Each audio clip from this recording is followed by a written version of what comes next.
Hi, my name is Roger Martin, and today I'm going to be talking with you a little bit about metadata. It is one of the hot topics with everything that involves litigation and digital evidence. And probably the biggest question is, what is metadata? Well, it's very simple. Metadata is just data that describes other data.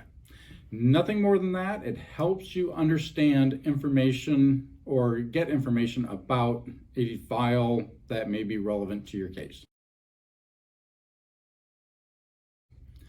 And probably the second most common question is, where is metadata stored? Well, the answer to that is there are two locations where metadata gets stored. The first location is the metadata that gets assigned by the operating system of the computer to the actual file itself.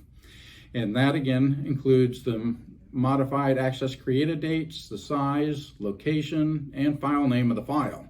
But there's additional metadata that can be applied to a file, and it's most often seen with Microsoft Office program documents or like Open Office documents.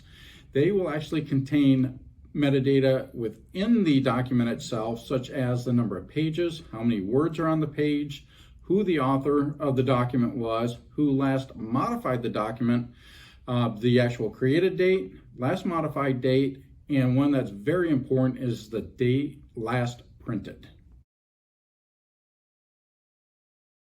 Some examples of metadata will often include the actual name of the file, the size of the file, where the file actually resided at the time it was preserved, and the modified, accessed, and created dates of the file.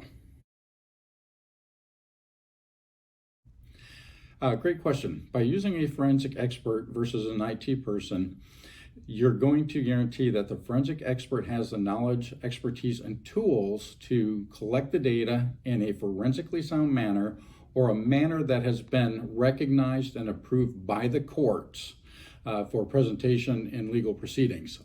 If you rely on an IT person to do that, the IT person may not understand the needs to preserve metadata, and that can create problems later on in your matter.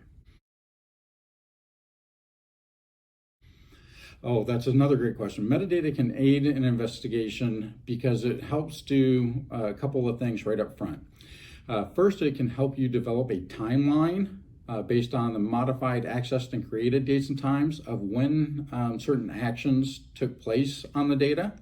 And it can also help identify who may have taken those actions on the data based on some of the internal metadata located within documents.